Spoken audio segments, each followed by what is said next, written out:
Živijo, moje ime je Robert Lisac in na tem kanalu se pogovarjamo o tem, kaj je potrebno postoriti, da smo bolj varni, fit in pripravljeni kot moderni samuraji. Danes bi se rad pogovoril o 3 pasteh, ki jih lahko srečamo, ko se želimo naučiti samoobrambe. In sicer, prva past je, bom rekel, kako bi to sploh povzel?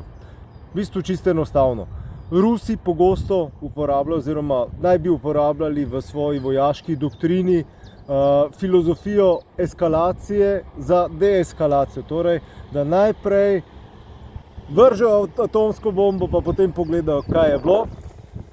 In seveda obstajajo borbeni sistemi, samoobrambni sistemi, ki ravnajo zelo podobno, ki ponujajo en odgovor za vse možne rešitve, in sicer, da greš recimo z verižnimi udarci, komolci, razmotiraš človeka, a v resnici ti ta človek ni nič kaj dosti hudega hotel, mogoče te je hotel samo en pijanček malo objeti, ti si ga pa razmotiral, zaradi tega, ker si se naučil pač reagirati v vsaki situaciji na isti način. To seveda ne gre. Treba je izhajati iz situacije in tudi situacijsko te stvari se učiti.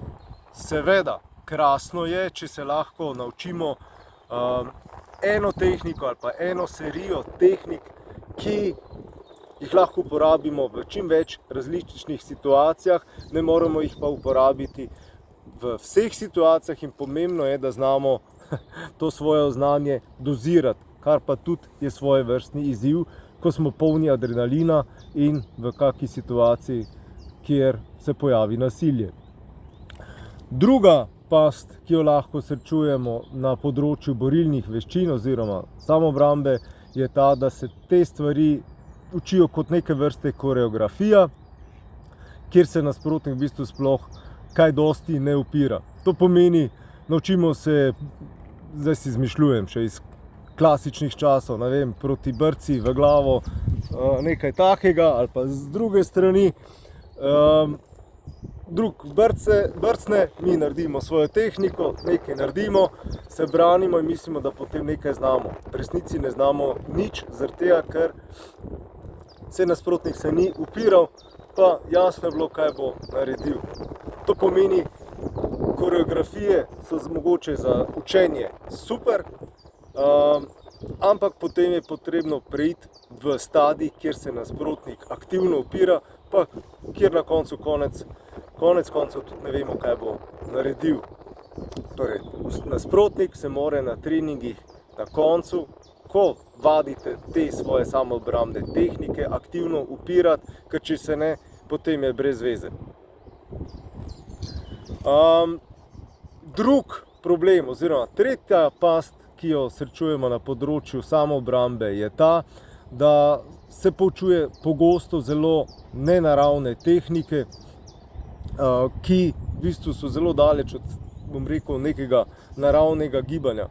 No, res je, na koncu vsako gibanje je lahko naravno, ampak hočem vam samo povedati, obstajajo gibanja, ki so nam bližja in gibanja, ki se jih lahko še toliko učimo, pa jih potem v kritičnih situacijah ne bomo uporabili, zaradi tega, ker so enostavno preveč kompleksna, preveč komplicirana in se jih itak ne bi spomnili.